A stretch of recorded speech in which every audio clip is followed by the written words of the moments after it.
Some of you may know that my great-grandfather, Samuel Joseph Masarsky, owned Masarsky's Hardware. He specialized in painting and painting supplies, and he had been a painter when he first came to this country before opening the hardware store in Hoboken. He even painted the stellar ceiling of planets and stars at the Hoboken Synagogue that he and his brother Zorach played a major role in physically building. This story, though, is about another synagogue, to remain nameless, in the area. This synagogue very much needed some painting. When doing Bidikat Chametz and cleaning up the synagogue for Passover in the spring and coming summer, this synagogue noticed how painting was very much needed. As my great-grandfather was no longer doing painting work, the synagogue hired another painter. Little did they know, though, that the painter they hired did not have my great-grandfather's integrity and work ethic. This painter, quite disappointingly, did not believe in putting forth his best. This painter that the synagogue hired was more concerned with his own personal gain at that time, more concerned with his profit than he was with doing what was right and doing quality work.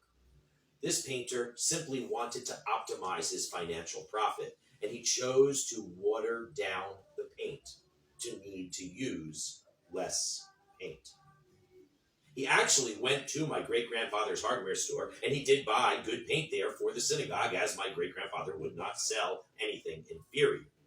And while my great-grandfather's prices were always fair, he even gave this man a nice discount as the paint was for the synagogue. This painter, though, watered down the paint to try and make it go further, and for him to not to have bought as much paint as was actually needed. His painting job did look good right after it was done after Passover, but it wasn't long before that it could be seen that he did a cheap job, and painting would be needed to be done again.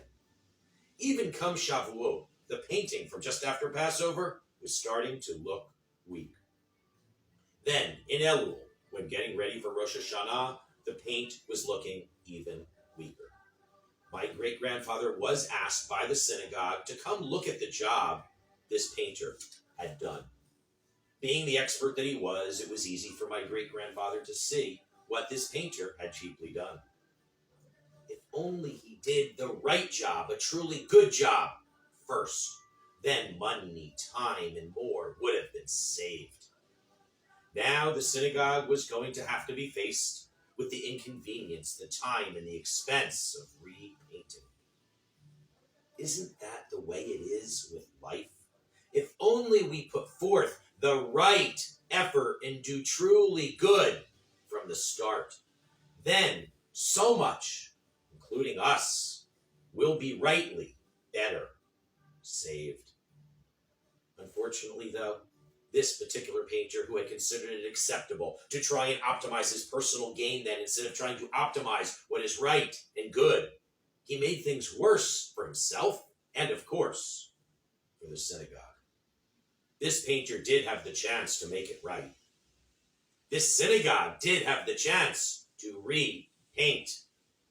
But if this painter had only done right from the beginning, it certainly would have been better for all.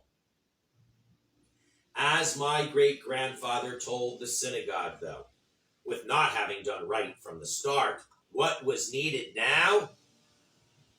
Repaint, repaint, and thin no more!